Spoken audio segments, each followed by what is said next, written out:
शरणं गच्छामि। सम्मानित साथियों, नमो बुद्धाय, जय भीम। आज के अम्बेडकर संदेश में आपका हार्दिक स्वागत है। आज के अम्बेडकर संदेश में हम विस्तृत बात करेंगे भारत सरकार द्वारा प्रकाशित बाबा साहब डॉक्टर अम्बेडकर संपूर्ण वाङ्मय खंड 16 से पेज नंबर 224 से 226 तक। आज के अम्बेडकर संदेश में हम आपको बताएंगे कि शूद्रों और अस्पृश्यों का तथा साथ ही साथ नारियों का घोर शत्रु कौन रहा है। पूरा अम्बेडकर संदेश जब सुनेंगे तो इस प्रश्न का जवाब आपको तब जाकर मिल पाएगा। ब्राह्मणवाद के 6 मूल सिद्धांत क्या है? तो सम्मानित साथियों, ये जो 2 महत्वपूर्ण प्रश्न हमने किए हैं, यदि इन दोनों प्रश्नों का उत्तर आपको मालूम है, सटीक उत्तर मालूम है, तो आप चाहें तो अम्बेडकर संदेश अब सुनना रोक सकते हैं, क्योंकि आपको मालूम ही है।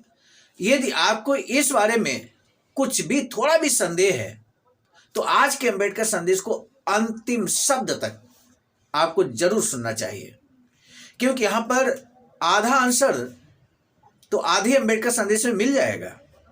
पहले ही प्रश्न का, शूद्रों, अस्पृश्यों और नारियों का शत्रु कौन है, तो आधा आंसर मिल जाएगा आधे अम्बेडकर संदेश में, लेकिन आधा आंसर मिलेगा आधे अम्बेडकर संदेश के बाद में।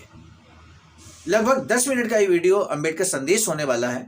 हमारा आपसे निवेदन है, अंत तक जरूर आप सुने, और यदि आप चैनल पर पहली बार आए हैं तो चैनल को बेल आइकन के साथ सब्सक्राइब करना ना भूलें। अंत तक सुनने के बाद यदि आपको लगे कि ये जानकारी जन जन तक पहुंचना चाहिए तो शेयर अवश्य कीजिएगा। अब शुरू करते हैं बिना विलंब के आज का अम्बेडकर संदेश। Buddha Bodhisattva Ambedkar international centre BBAIC, Sarnath, Varanasi, राज्य उत्तर प्रदेश, देश भारत के सौजन्य से। बाबा साहब लिखते हैं, पहले ब्राह्मणों को ही लीजिए। इतिहास के अनुसार वे शासित वर्ग कौन है? तो ब्रैकेट में लिखा है शूद्रों और अस्पृश्यों। कि शूद्रों और अस्पृश्यों यानी कि अस्पृश्य कौन थे? SC और ST समाज के लोग। शूद्र कौन थे? यानी कि यहां पर OBC की बात हो रही है। सम्मानित साथियों, बाबा साहब लिखते हैं कि शूद्रों और अस्पृश्यों के जो कुल हिंदुओं की आबादी के 80% हैं, बहुत ही घोर शत्रु रहे हैं। इतिहास के अनुसार वे अर्थात ब्राह्मण बहुत ही घोर शत्रु रहे हैं, और दीनहीन शासित वर्ग कितना नीचे गिरा हुआ है, अपमानित है, निराश है, कुंठित है, वह केवल ब्राह्मणों के कारण है और उनके दर्शन के कारण ही ऐसा। बस आगे लिखते हैं कि ब्राह्मणवाद के इस दर्शन के 6 मूलभूत सिद्धांत हैं। ब्राह्मणवाद के 6 मूलभूत सिद्धांत क्या है, ये जानना बहुत जरूरी है। नंबर 1, विभिन्न वर्गों में असमानता, पहला सिद्धांत ब्राह्मणवाद का।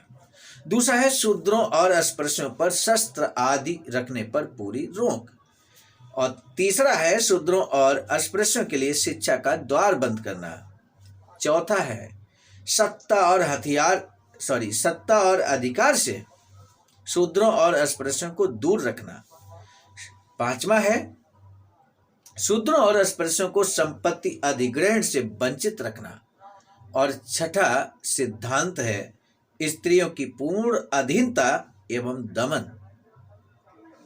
ये 6 मूल सिद्धांत हैं, और असमानता ब्राह्मणवाद का आधिकारिक सिद्धांत है। असमानता ब्राह्मणवाद का आधिकारिक सिद्धांत है, और दलितों द्वारा समानता के लिए प्रयास पर उनका दमन करने के असीम अधिकार ब्राह्मणों को प्राप्त है।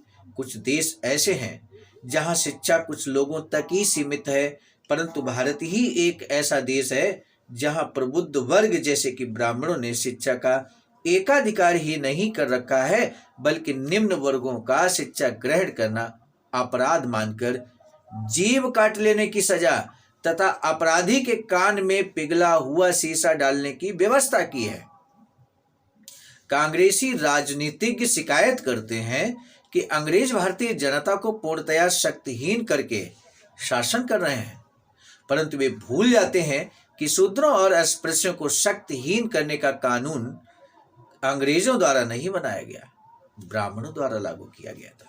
वास्तव में शूद्रों और अस्पृश्यों को शक्तिहीन रखने में ब्राह्मण अटल विश्वास रखते हैं। जब ब्राह्मणों को शस्त्र धारण करने की आवश्यकता हुई तो अपनी सुख सुविधाओं की सुरक्षा के लिए उन्होंने शस्त्र धारण कर लिए।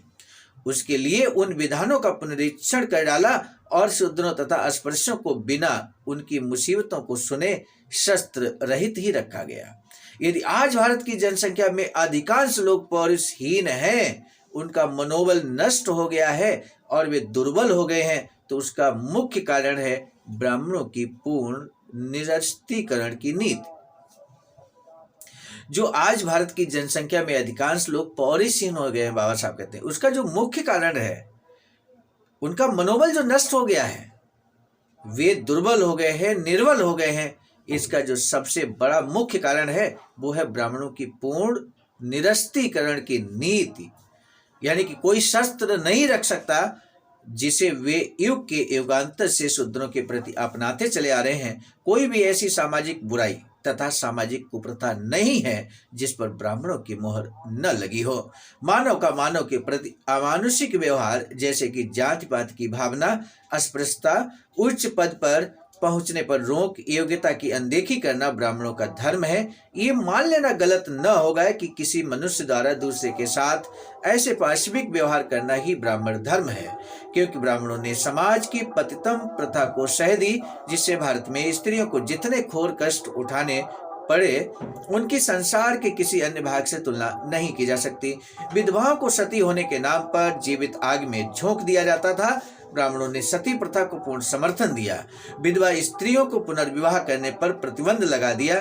ब्राह्मणों ने इस आचरण को दृढ़ता से स्थापित किया। बालिकाओं का विवाह 8 वर्ष की अवस्था में पहले कर दिया जाता था और पति को अधिकार था कि विवाह के बाद किसी भी समय वह विवाह संबंध तोड़ सकता था, चाहे वह लड़की पूर्ण यौवन प्राप्त कर रजस्वला आयु की हो अथवा नहीं।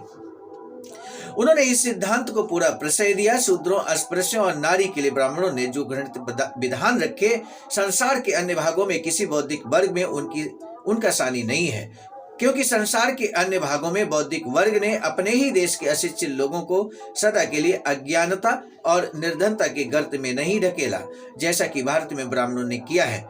आज का प्रत्येक ब्राह्मण अपने पूर्वजों द्वारा प्रतिपादित ब्राह्मणवाद के दर्शन पे पूरा विश्वास रखता है। वह हिंदू समाज में एक निराली ही चीज है। शूद्र और अस्पृश्य ब्राह्मण के लिए विदेशी जैसे हैं, जैसा कि जर्मन के लिए फ्रांसीसी, यहूदी के लिए गैर यहूदी, गोरों के लिए नेग्रो। उसके और निम्न वर्गीय शूद्रों तथा अस्पृश्यों के बीच ये वास्तविक गहरी और चौड़ी खाई है। ब्राह्मण उनसे केवल परहेज ही नहीं करता, बल्कि उनके प्रति कठोर भी है। उनके आपसी संबंधों में विवेक और न्याय की कोई गुंजाइश नहीं है। अब सुनिए दूसरा पार्ट। पासा लिखते हैं कि बनिया इतिहास में परजीवी अमरवेल के नाम से जाना जाता है। परजीवी अमरवेल के नाम से कौन जाना जाता है, ये प्रश्न यहाँ बन सकता है। उसकी संस्कृति और प्रवृत्ति मात्र धन बटोरना है। वह उस पिस्सू के समान है जो किसी भयंकर महामारी के समय तेजी से पनपता है। उसमें और बनिए में केवल इतना अंतर है कि पिस्सू स्वयं कोई महामारी नहीं फैलाता, जबकि बनिया महामारी पैदा करता है। वह अपने धन को उत्पादक कार्यों में नहीं लगाता, बल्कि गरीबी और अधिक गरीबी बढ़ाने के लिए अनुत्पादक कार्यों के लिए ऋण के रूप में लगाता है। वह ब्याज पर जीता है और जैसा कि उसे उसका धर्म बताता है कि उसके लिए ब्याज पर ऋण देने का धंधा मनु ने निर्धारित किया है, जिसे वह उचित और अन्यायपरक तथा धार्मिक मानता है। ब्राह्मण न्यायाधीश सदैव उस बनिए के पक्ष में निर्णय देने के लिए तैयार रहता है और बनिया उस ब्राह्मण न्यायाधीश की सहायता से अपना धंधा फैलाता है। ब्याज, चक्रवृद्धि, ब्याज सब जोड़ते ही निर्धनों को अपने जाल में फंसा लेता है। कर्जदार जितना भी ऋण अदा करता है, कर्जा बढ़ता ही जाता है। ऐसा करने में बनिए को किसी जमीर की आवश्यकता नहीं। वह इसे छल कपट नहीं समझता और सभी तरह से बागछल करता है। राष्ट्र पर उसका पूर्ण नियंत्रण होता है। सारे निर्धन भूखे नंगे बनिए के बंधक बनकर रह जाते हैं। कुल मिलाकर नतीजा यह निकलता है कि ब्राह्मण मस्तिष्क से गुलाम बनाता है और बनिया शरीर से बनाता है। ये दोनों मिलकर शासन पर कब्जा कर लेते हैं और उसे चाट जाते हैं। यदि कोई इस देश के आचरण, परंपराओं और दर्शन को समझता है तो क्या विश्वास कर सकता है कि स्वतंत्र भारत में कांग्रेसी शासन में आज की अपेक्षा स्थिति कुछ भिन्न होगी? आज की स्थिति क्या है, ये बाबा साहब ने बताई आज के अम्बेडकर संदेश में। लेकिन अगर कांग्रेसी शासन में आ जाते हैं, स्वराज्य उन्हें हासिल हो जाता है जैसा कि वो स्वराज्य की मांग कर रहे हैं, तब बाबा साहब कहते हैं क्या इस स्थिति में कोई बदलाव आएगा? जो सदियों से इस स्थिति में बदलाव नहीं आया, जो आज के अम्बेडकर संदेश में आपने देखा किस तरह से अस्पृश्यों के साथ, किस तरह शूद्रों के साथ, किस तरह से नारी शक्ति के साथ शोषण अत्याचार हुआ, उनके साथ कई कुप्रथाएं लगाई गई, ये स्थिति रखी, सामाजिक कुप्रथाएं लगाई गई। क्या इस स्थिति में कोई परिवर्तन होगा? ये प्रश्न है बाबा साहब का, और इसी प्रश्न के साथ आज का अम्बेडकर संदेश हम रोकेंगे। लेकिन आज का महत्वपूर्ण प्रश्न है, परजीवी अमरवेल के नाम से किसे जाना जाता है? पहला प्रश्न। दूसरा प्रश्न ये है, शूद्रों और अस्पृश्यों का, जो हम शुरुआत में अम्बेडकर संदेश का प्रश्न लेके चले थे, शूद्रों, अस्पृश्यों और नारियों का घोर शत्रु कौन है? आपने महसूस किया होगा, यदि आप आधा अम्बेडकर संदेश रोक देते तो पूरा आंसर आपको नहीं मिल पाता। आपने ध्यान से इस अम्बेडकर संदेश को सुना है, आप निश्चित तौर पर सटीक आंसर दे पाएंगे, हमें पूरा विश्वास है, और साथ ही साथ आपके जवाब का हम बेसब्री से इंतजार करेंगे। आज के अम्बेडकर संदेश में आप सभी का, उन साथियों का खासकर विशेष धन्यवाद जो लगातार कमेंट सेक्शन में न सिर्फ आंसर करते हैं बल्कि अम्बेडकर संदेश को जन जन तक पहुंचाने का कार्य भी करते हैं, शेयर भी करते हैं। और पुनः हमारा आपसे अनुरोध है कि इस अम्बेडकर संदेश को जन जन तक पहुंचाने के लिए अपने स्तर से जरूर प्रयास कीजिएगा। इसी के साथ अब दीजिए इजाजत, आप सभी को सादर नमो बुद्धाय, जय भीम। साथियों, हम एक महत्वपूर्ण बात बताना उचित समझते हैं। बाबा साहब की अधूरी इच्छा के अनुरूप एक वैचारिकी सेंटर निर्माणाधीन है सारनाथ वाराणसी में, जहां पर 14,000 स्क्वायर फीट जमीन परचेज कर ली गई है, ring road, green city, Faridpur, Sarnath में।